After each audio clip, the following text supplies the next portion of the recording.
So as promised, joining us now, former presidential candidate and former Texas Governor Rick Perry. Governor, welcome. Great to have you with us this morning. Thank you, Martha. You have looked at plenty of polls over the course of your career.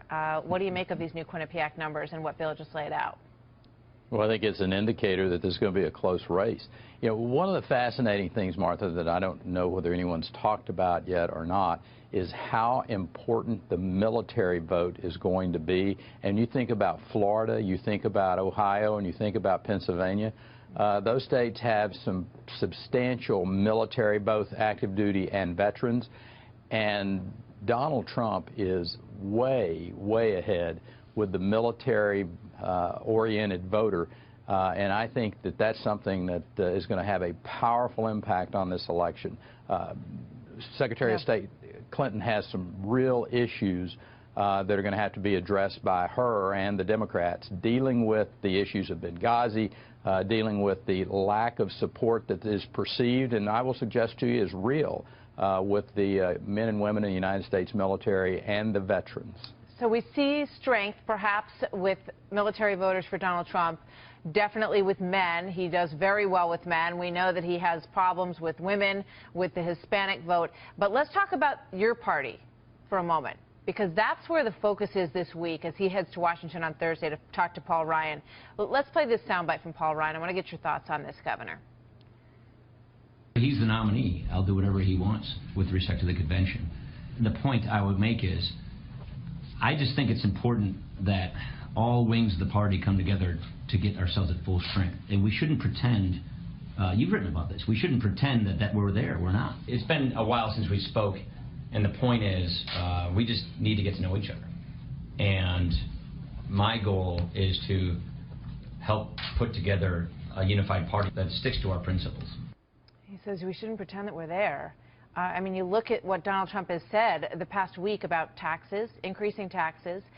He doesn't talk about cutting spending. He's talking about raising spending for the military, raising spending for the VA, which a lot of people are of course, in favor of. But none of these, you know, go along with real sort of conservative orthodoxy. And he said himself, it's not called the Conservative Party. It's called the Republican Party. So what party is this now to you, Governor? Well, it's the party that it's always been. We've had disparate views. You think back to 08 and to 12, there were individuals who didn't agree completely with our nominees at that particular point in time, but we all settled in and supported them. I think you will see a very strong coalition and coalescing behind Donald Trump as we go along. Everybody needs their time to have the conversations, and, you know, I admire Speaker Ryan for reaching out and saying, hey, we need to talk to each other. There's nothing wrong with that. You never heard him say never Trump. And so we're going through a process, and the process works. And I think that was my point that I've made over the course of the last few days. Listen, Donald Trump wasn't my first choice. I was my first choice. And Donald Trump wasn't my second choice. But he was the choice of the vast majority of the Republican primary voters that are going to go into this process and do that, from my perspective. So, you know, we'll settle in. It's this simple from my perspective, Martha. Donald Trump, Hillary Clinton, Supreme Court justice appointments.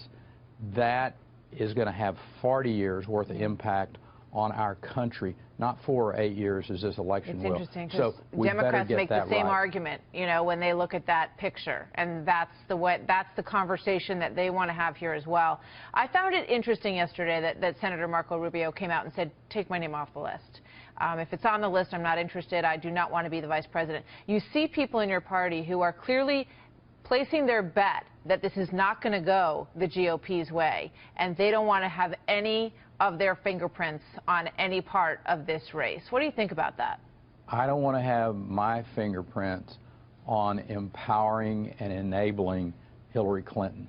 That's what this is about for me. When you look at that Supreme Court appointment that's going to be made to fill Justice Scalia's spot, when you think about that there may be 2 more in the next 4 years, then I'm going to do everything I can to make sure that there is an individual that is listening to people's strict constitutionalists like Rudy Giuliani, individuals like myself who have a rather unquestionable conservative record for 30 years. Those are the kind of individuals that I want to have impact on Donald Trump as he's making these decisions, and you can't do it if you're outside the tent. What about his comments about women? Because we're going to show an ad in a little while where he goes right after Hillary Clinton, talking about the way that she ate cake at his wedding. There's going to be no holding back from the Clinton campaign or the PACs that are supporting Hillary Clinton, which is where this one came from, I should point out, in going after the comments that he has made. And they will put him in a situation where he's going to have to be defending those remarks all the time. You are, as you pointed out, a person who has a very conservative record and a very, spiritual background as well. Are you okay with the things that he says? If people are going to focus on how somebody eats, whether it's Donald Trump talking about John Kasich or about Hillary Clinton, they're missing the whole point here. There are going to be a lot of ways to distract away from the issues that are really important. How do you get this economy back on track? I do believe Donald Trump does have ideas and concepts that can get this country back on track. Bringing those $1.5 trillion back offshore into this country to develop this economy. One of the things as a governor that is music to my ears coming out of Donald Trump is when he talks about the devolving of power out of Washington, D.C., for education purposes, for example, not leaving those, Common Core in place and those No Child Left Behind, all of those Washington-centric programs, bring them back to the states where they belong.